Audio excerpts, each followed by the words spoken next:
Hi everybody, we're in Bayfield. We're getting ready to take the Apostle Island Scenic cruise. It's a little cloudy right now, but the weather is supposed to break here very shortly and the sun should start burning off some of the fog. Steamboat trade with an eye on the wick and a whistle to the ships that are bound for the bay, running for a lee. I'm the keeper of the light on Michigan Island, the candle in the dark for the steamboat trade with an eye on the wick and a whistle to the ships that are bound for the bay, running for a lee. Father took the oath of office and we packed our family. We sailed the open water for the season of the keeper's duty. We'll get by regulation by 10 a.m. each day. We cleaned the lands and mountains that were lightships on the... But we're in Bayfield. The cruise boat has boarded, so we should be leaving within another 5-10 minutes. And we're going to go out. We're going to see some lighthouses. We're going to see the sea caves. We're going to go around about 7 or 8 of the Apostle Islands. Was there something else that was open? The Apostle Islands are a national lakeshore. They're run by the National Park Service, with the exception of Madeline Island, which you can see out behind me, and that's in another one of our videos. It's going to be a beautiful cruise. And if I get a chance, we may be able to see my mother's house when we pull out here, and I'll point it out.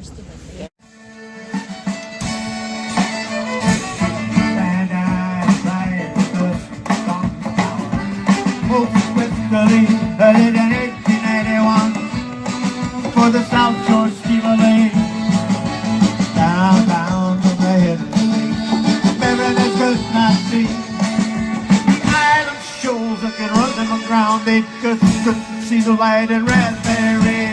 One dark night, keeper rose to grim the night.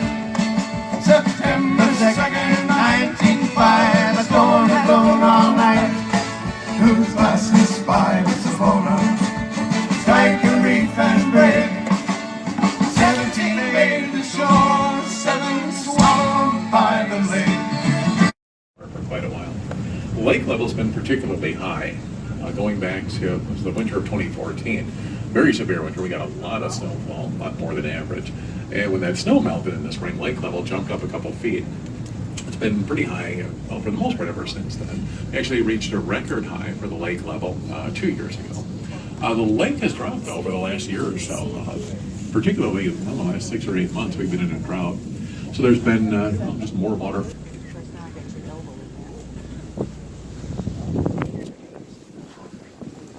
Again, we're just going to idle back here a little bit so those of you on the starboard side can see some of the stuff. We'll go back, see if that eagle is still sitting there. Move on from there.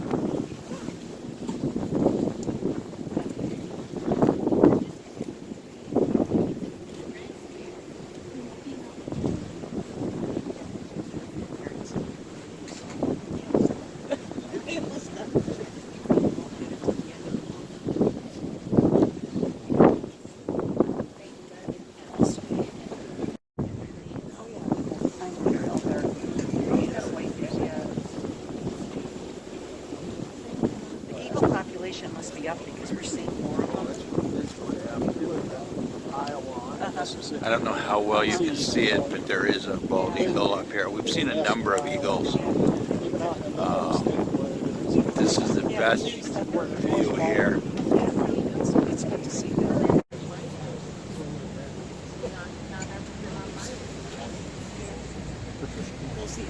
This again is Manus Island we've just come up to. The fish camp is the little group of wooden shacks here. The main bunkhouse is the building that's kind of straight in off the end of the dock. But for the most part, that's where the fishermen would have lived while they were out here. Just left of the end of the dock, there are a couple of net drying reels, actually just going to be behind that boat right now. As we get out from behind it, you'll be able to see those. So right up on shore, so things that look kind of like window frames without glass. There are 2 of these drying reels side by side. The older nets the fishermen used were made of natural fibers. Commonly it was a cotton thread. And they had to dry these out before they store them, otherwise they would have rotted. So when fishermen got back here with wet nets, they begin by winding them up onto these reels. As they wound the net under the reel, they could patch whatever was torn, And being on the reels would allow the nets to dry pretty quickly.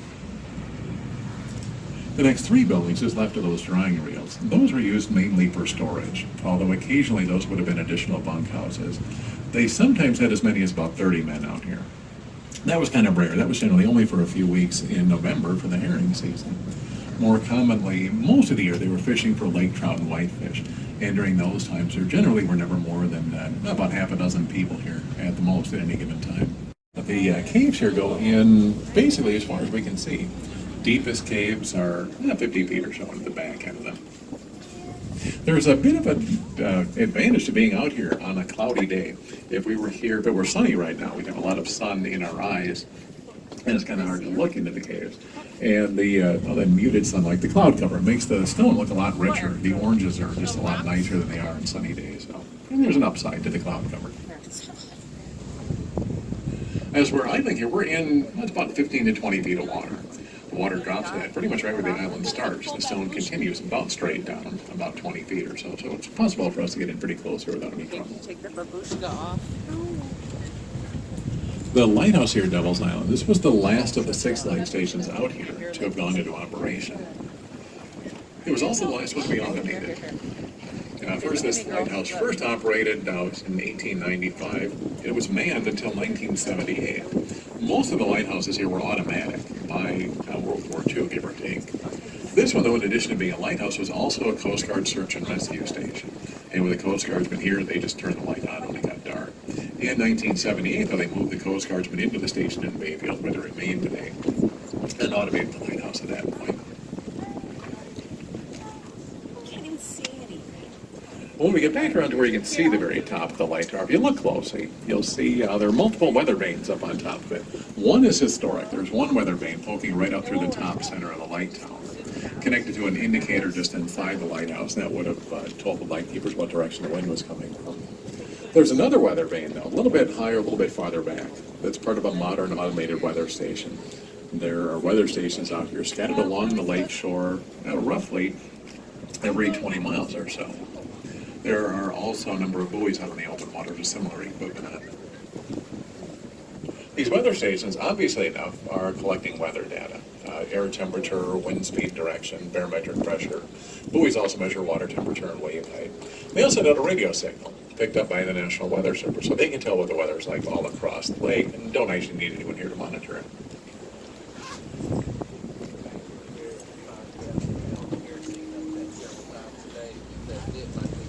Out in front of the light tower is what looks like an old radio tower, and that's an old radio tower.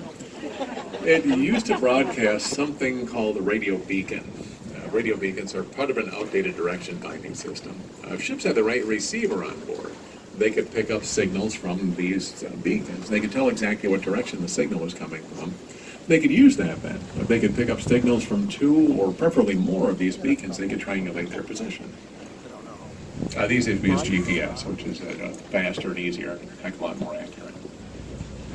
In a couple minutes, we're going to turn again. We'll get a little bit farther out so you'll be able to see all the buildings here a little bit more clearly and how they relate to each other. The white building with the green roof originally housed the fog signal. Currently, there are no working foghorns out here. They're just really not needed these days. Just to the left of the light area, you might be able to see at least the roof of a small brick building. Looks sort of like an outhouse. Actually, though, that was the fuel storage building. Each lighthouse had one of these oil sheds. They're pretty heavily constructed, made of a double layer of brick. The inside is lined with steel. The roof is made of steel. And the roof of the building is only sort of loosely connected to the rest of it. These were designed so that if their fuel were to have caught fire and caused an explosion, what would hopefully have happened is that the roof of the building would have gone up and away from the lighthouse, so that at worst they would have lost their fuel, but hopefully would not have destroyed anything else or injured anyone. And then there are the 2 buildings that look like houses, and these were used as homes by the lightkeepers. There was one for the head keeper, one for the assistants. Lightkeepers generally lived out here with their families, and they were commonly on the islands about mid-April through late November. Sometimes maybe a little bit earlier or later in the year, depending on the weather. But whenever it was nice enough that there was shipping traffic, lightkeepers had to be here to keep the lights operating. It was basically whenever the lake was not frozen, there were lightkeepers out here.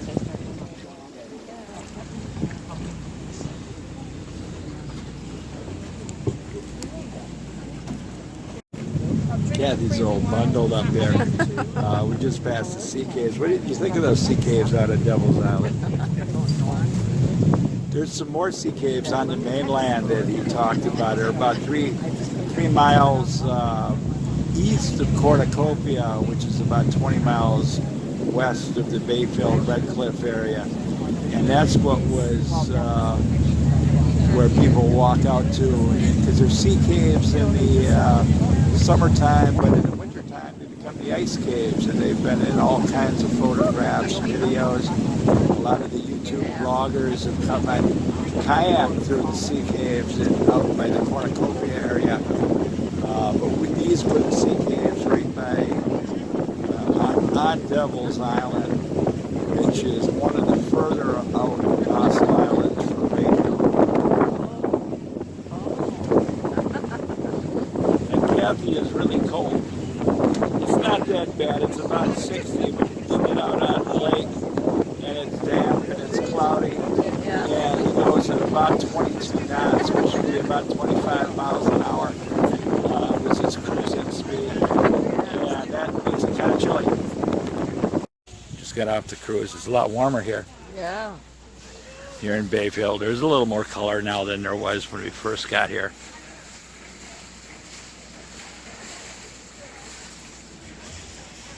We've been here in Bayfield for, I think it'll be a week today. Yeah. But we've been out to other parts of the North Shore of Minnesota, Duluth.